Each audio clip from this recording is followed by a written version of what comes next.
to the jungle. We got fun and games. We got everything you want. And your names. We got the people that you ride. Everything you may need.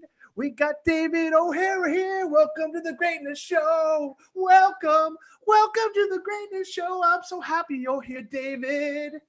I'm happy to hear you, man. That was great. I don't think you're going to take his place on stage, but still appreciate it. You should have seen me at the Guns N' Roses concert like 3 years ago. I went absolutely bananas. I love GNR. Well, dude, welcome to the show, my friend. Welcome to the Greatness Machine. This time around, we got you on. You're live. Yes. Dude, we have a really fun 30, 40, 50 minutes here planned for all you guys watching. Before we get started, I want to pull up my notes. Guys, this is the Greatness Machine. We are a live stream show here on Facebook. We're also playing on YouTube and a bunch of other places. But look, the format of the show is simple. We're bringing together change makers who are living their passions to create greatness in the world. And boy, do we have a change maker with us today in David O'Hara. I'm so pumped to have you. A couple of things to know about live streaming. Number one, we're live. Number two, start a watch party. Number three, ask us questions. And number four, I have my team on standby. So they will be pumping the questions over to us. And we're going to be talking about a bunch of cool stuff. With that being said, I do want to, as I said, welcome David to the show. I want to tell you a little bit about David. He's a very special guest. I personally had the pleasure of meeting David about, I guess, a year and a half ago. We went through what's known as the Integral Leadership Program called Stagen. It was a life-changing 1 year, got to know each other really well. And I just want to say a few things about David. David is just an all-around awesome dude. Like, I don't think you could put that on a bio, but you should, because that's really the best way of describing him. Look, he's a conscious capitalist, entrepreneur, serial entrepreneur, and he's working with some of the top companies in the world, affecting change, massive change through the work that he does at his company, improving. David is on the Dallas, he's the Dallas president of Improving, and he's the founding member of the Forbes Dallas Business Council. God, I am tongue twisted right now. And without question, he's the definition of a change maker, living his passions to create awesome culture, conscious capitalism, really improving the world around him. And welcome to the show, my friend. Oh, thanks. It's good to be here. It's good to see your face. We got, like you said, an opportunity to spend quite a bit of time together through the Stagen Academy, and definitely was life-changing, but also helped us build this bond, this connection in terms of being people who cared about things like values and making a difference. Definitely. And so if you wouldn't mind, tell our audience a little bit about what is Improving and what do you guys do? And then I really want to dive into some, stuff that's business related, but it's a little bit maybe along the lines of more of the Stagen stuff that you and I did together. Because I think it's, first of all, would you mind telling our audience what's Stagen? Because I've kind of alluded to it. I've mentioned Rand's name a few times, but do you mind educating our audience on what Stagen is?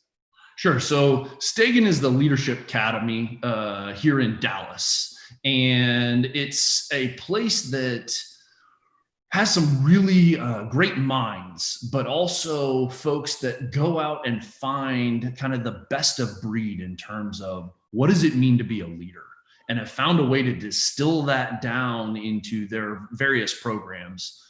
You mentioned the ILP is their kind of the beginning of that journey. And they help people to realize, what does it mean to be a leader? What does it mean for me to emerge as my best self?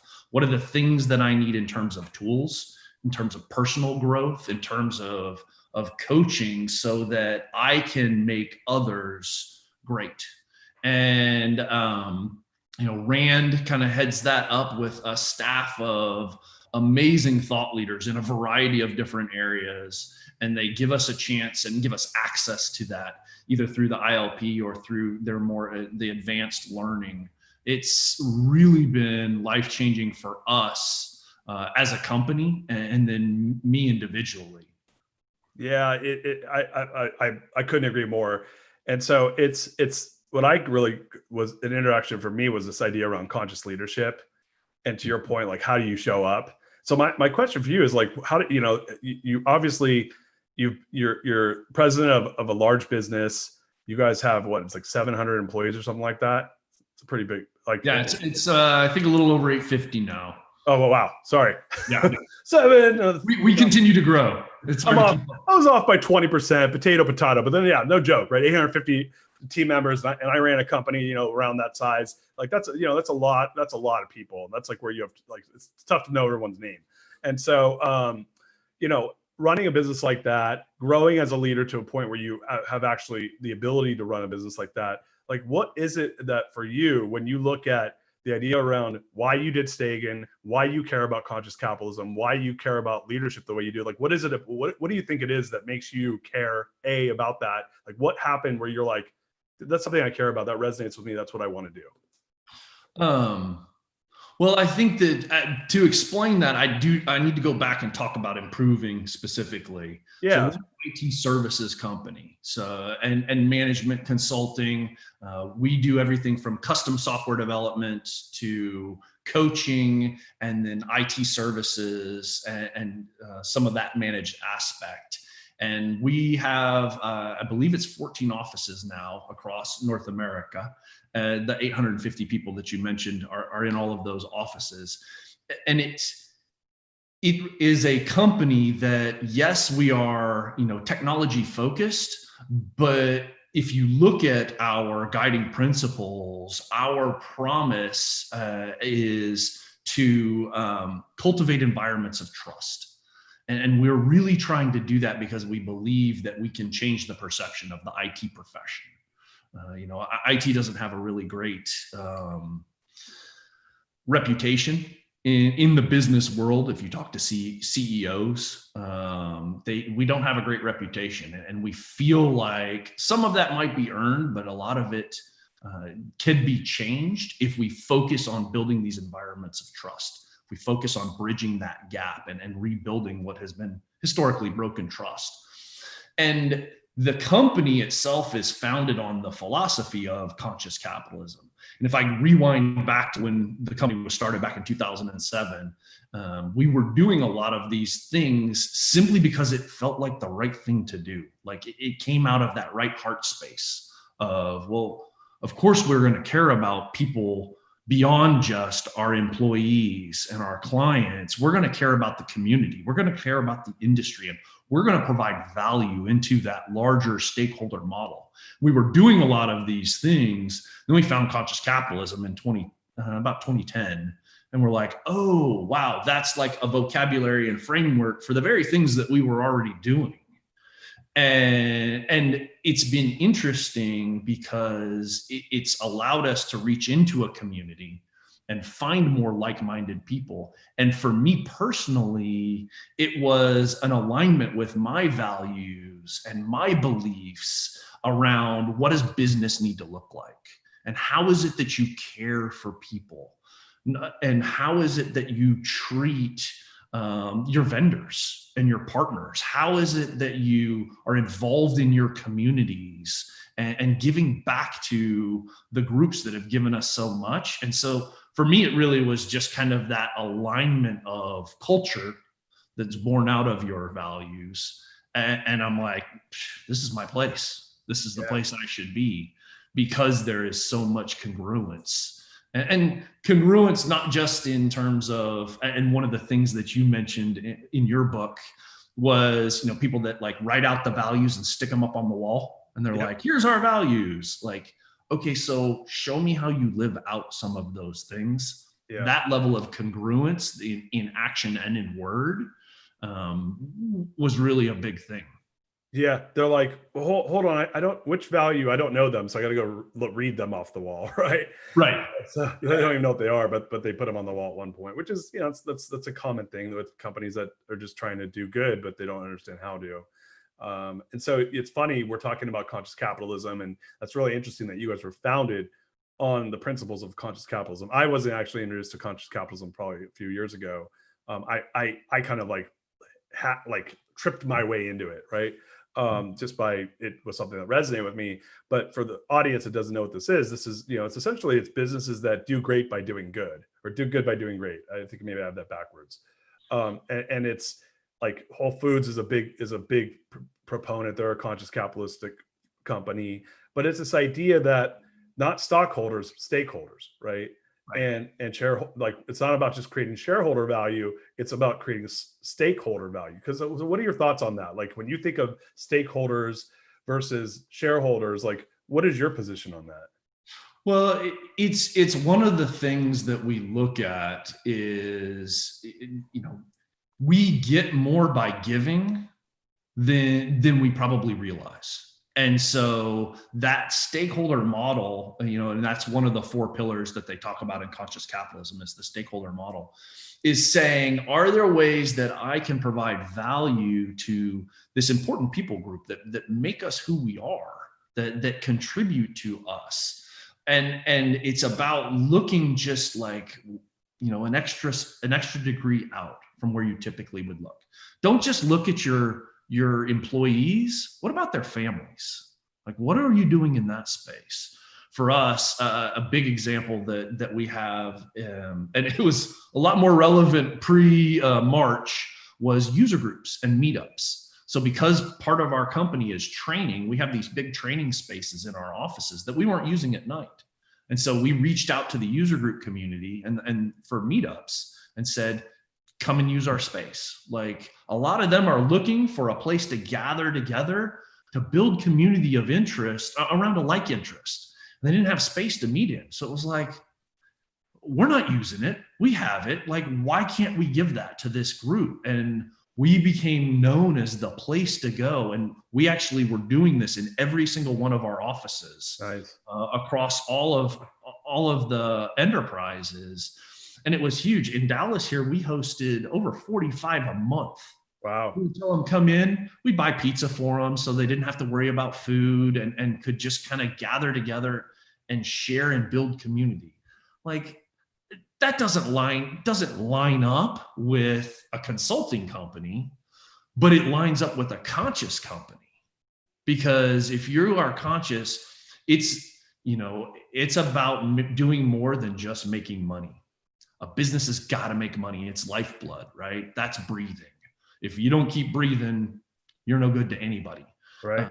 But what is the purpose beyond that? And purpose is that one of those other 4 pillars is, what is it you're trying to do? Like, what's the difference you want to make in the world? And that's a big thing for us, and something that we talk about. We talk about weekly, actually. Yeah, that's huge.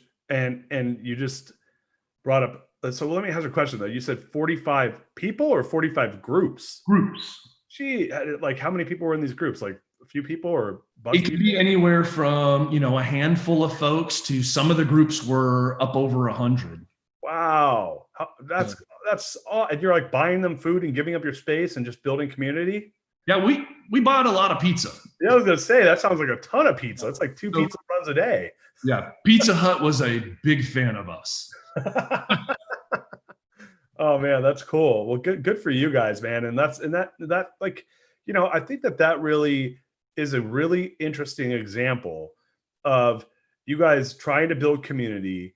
And these user groups, did they have anything to do with your business, or were they like, what was their connection to your business? A number of them did. And to be perfectly honest, some of the ones that did were self-serving, because if, the Java group, Java is a software language. The Java group meets in our space. Our folks that write code in that language could literally just get up and go join the group. So it created accessibility for them.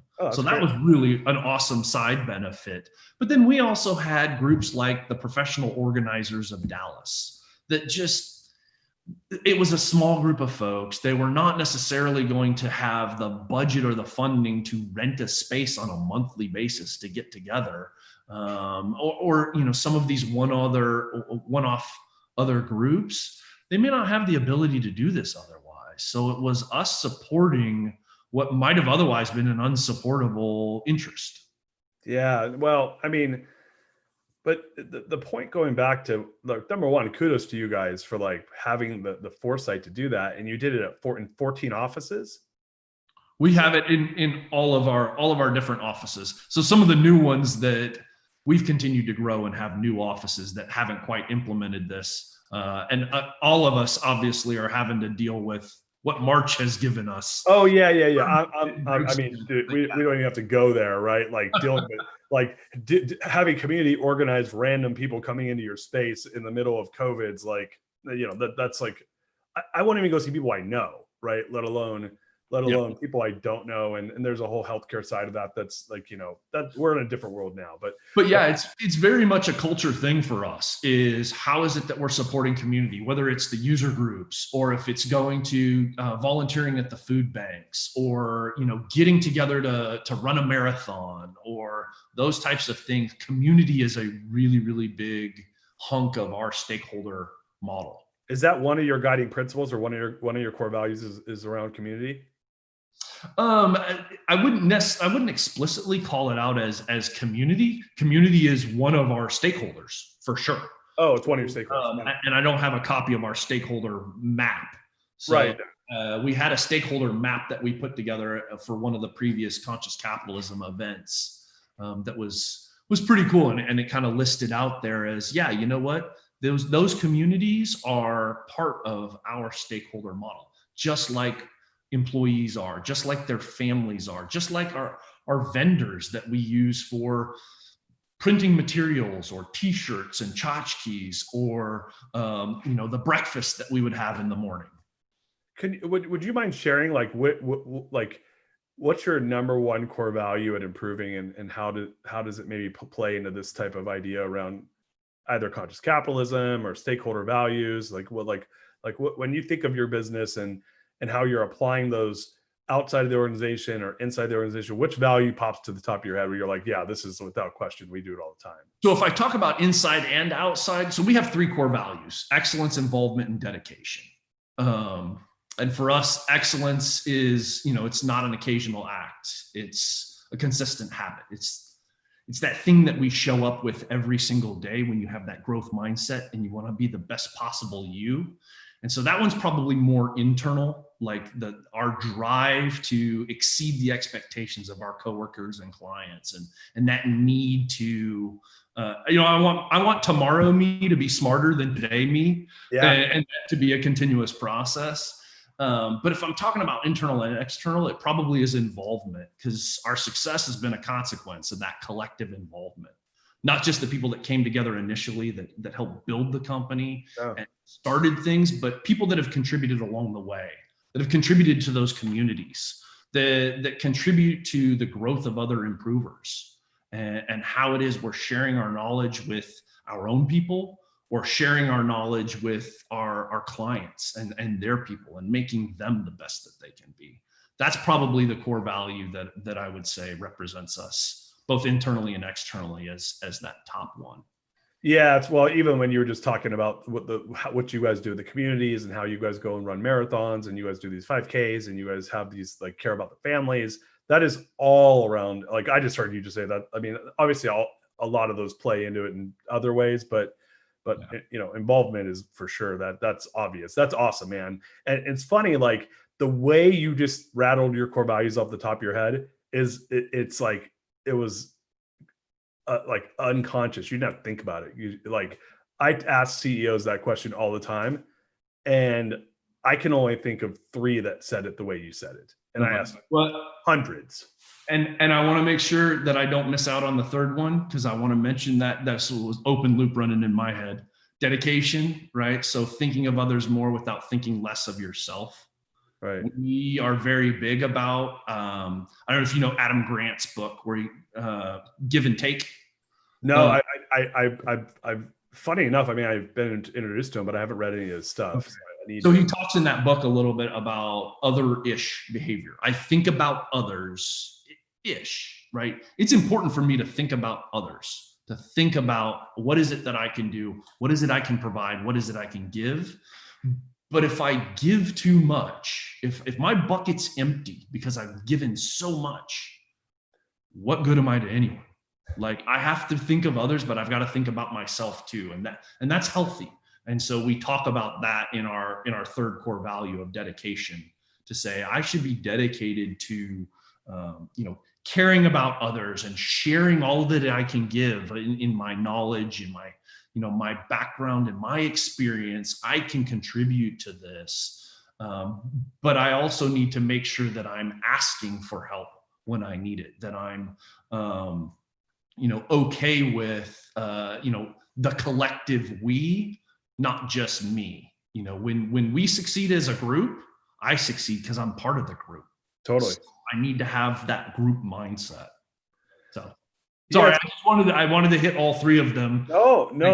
I appreciate it. Like I didn't want to put you on the spot, because sometimes when I ask that question, I feel like I'm putting people on the spot because they don't necessarily know all their core values. But like that wasn't an issue with you, and that's awesome. That speaks to what you've built and the group you're a part of, and the group that you can continue to really influence and lead. And that's where, when I go back to saying that you're a change maker, it's because of that mentality is how I come to that. You show up, man.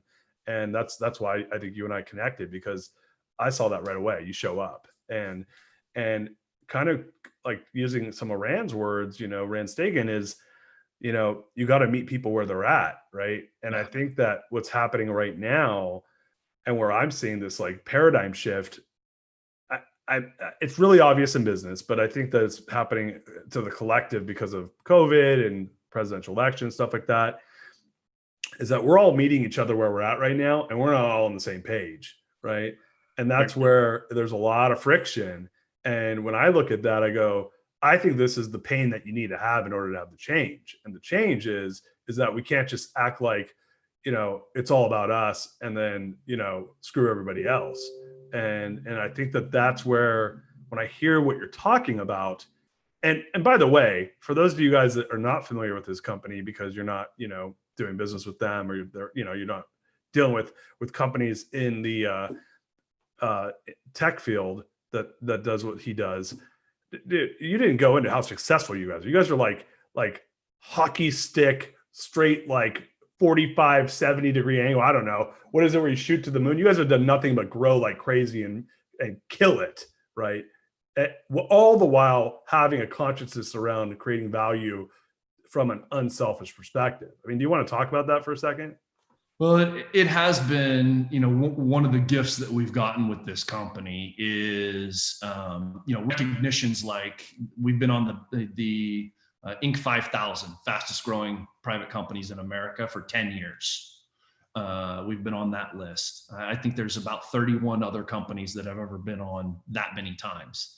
And then, and that speaks to some of the capitalism side, right? The financial success. And yes, you can make money and have a heart, because we've also won best places to work in every one of our major markets. Wow. And that is our awards that are given to us by our own people, by improvers saying, I feel like this is the best place to work, one of the best places to work in my area.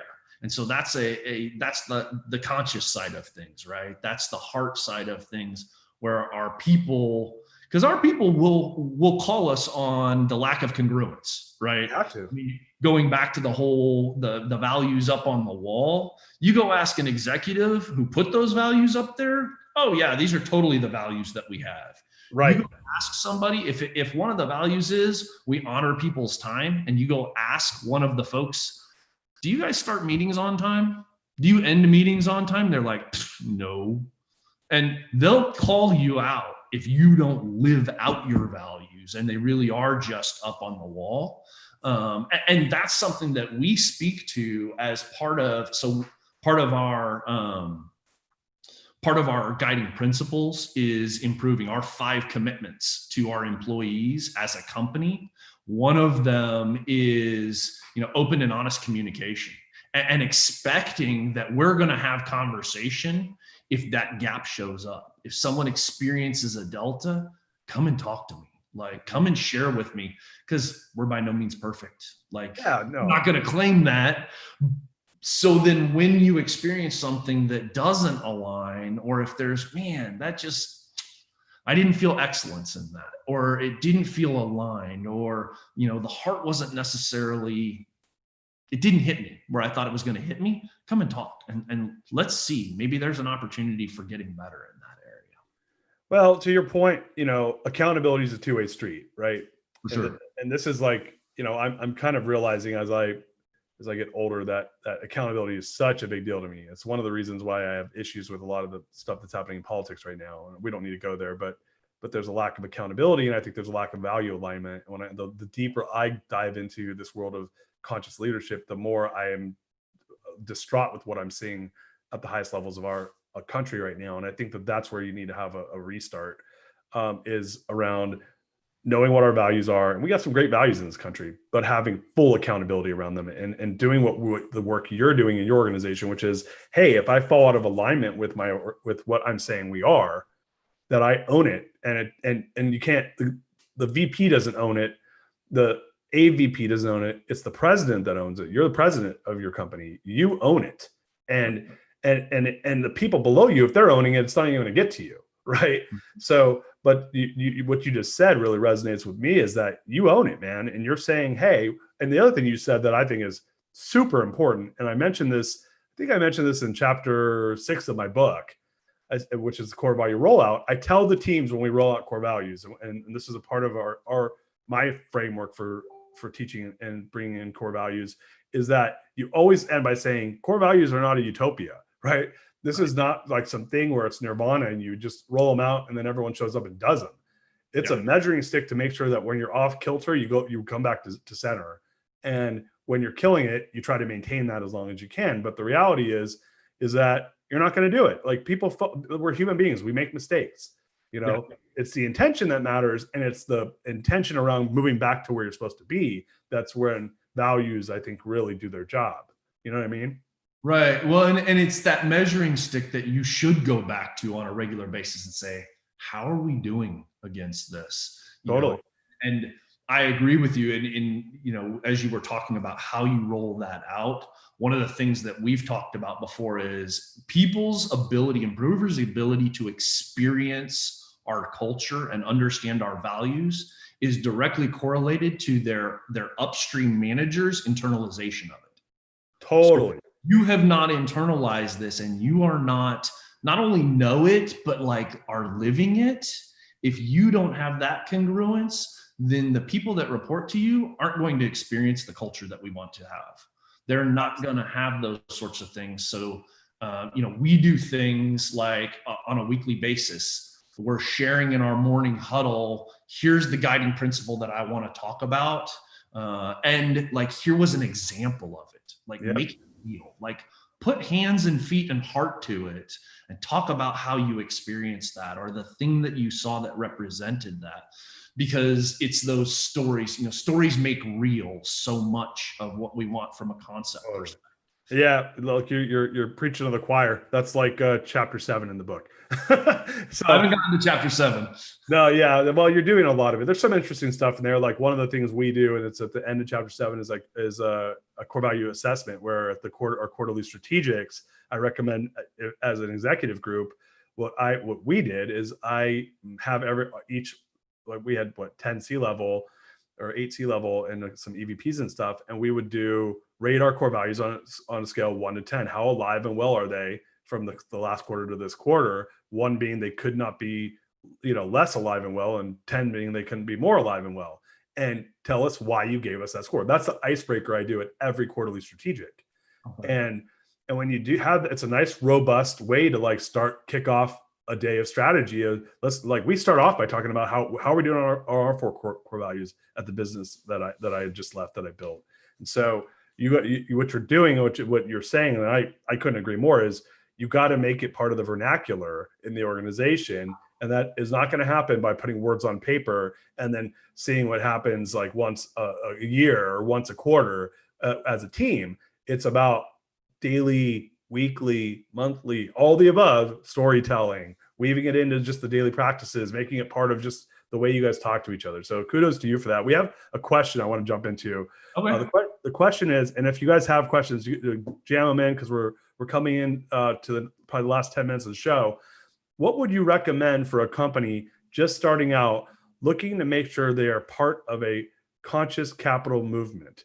And I'm going to elaborate on that. What would you recommend for an employee as well as joining a company to see if that company has that ethos? So both company and employee.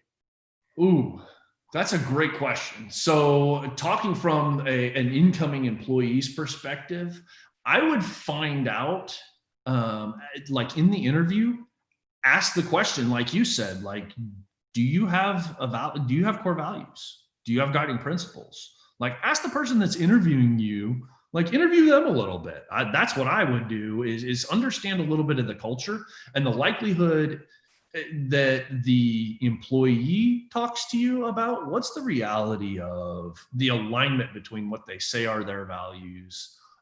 Maybe they don't have them at all, or maybe they do and they're just not living them out, or maybe they have them and they're living them out and they're, doing their best.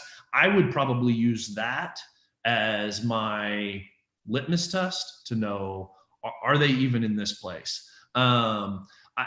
Glassdoor can also be a pretty good resource to go and see, because sometimes people go off into left field and will rant, but by and large, it tends to be a pretty good barometer of what's the culture look like there.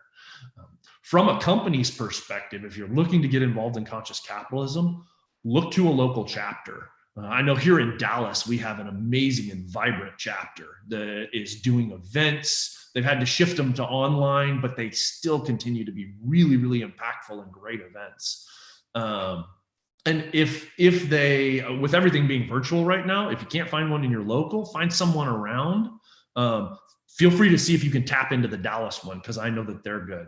This has been another part of the community push from improving, has been in all of our offices. We've either gotten heavily involved in the conscious capitalism chapter or started one, and just trying to figure out what does that community look like.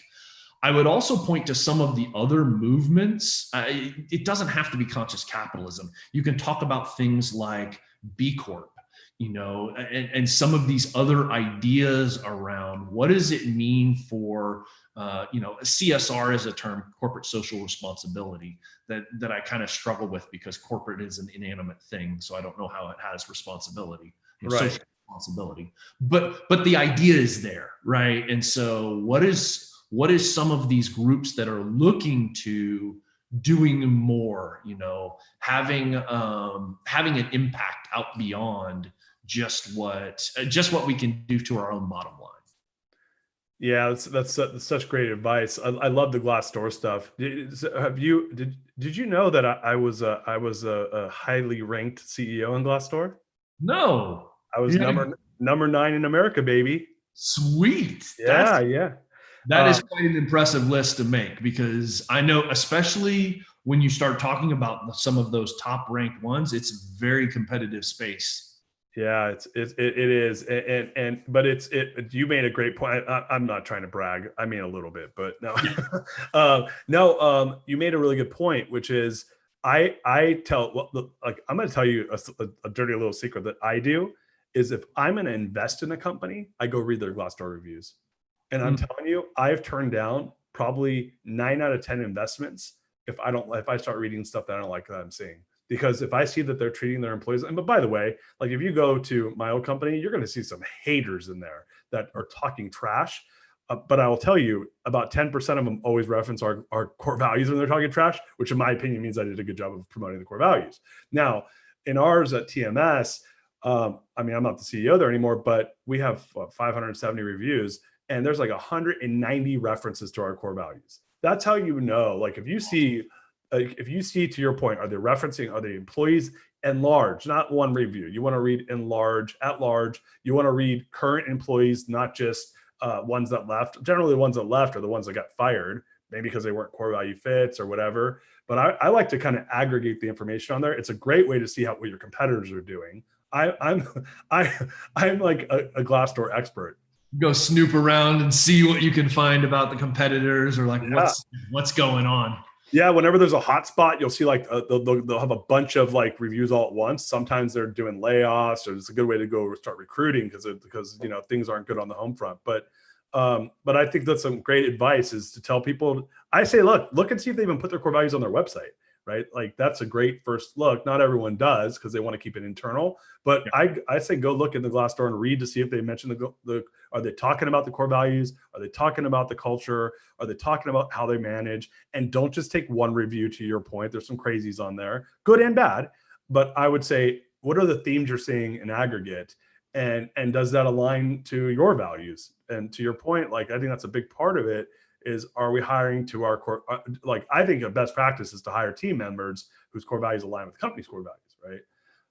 So that's, I would agree with that. And it's one of the things that we have in our recruiting process. The tail end of our process is an interview with the local executive. In the Dallas office, that's me, or one of my direct reports. But and in that time, I cover, here are our guiding principles, just so you understand, like, this is table stakes. Yep. This is expectation. And I want you to hear from me, this is what our culture looks like.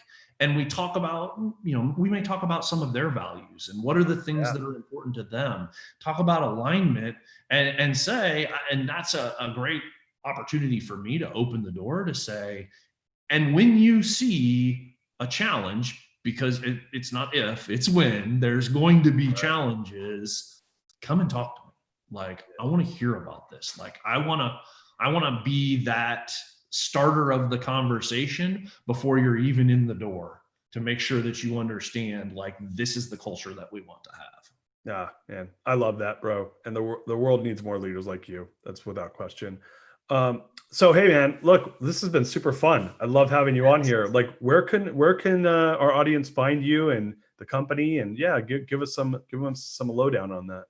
So if you go to improving.com, you will find our website. I believe on social media, we show up as just @improving.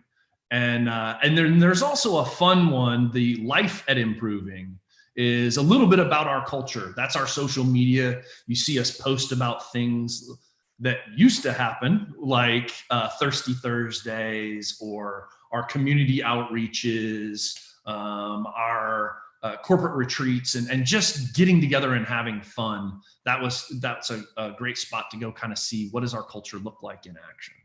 Very cool. And I'm going to ask you one last question, and then we'll wrap this thing up here.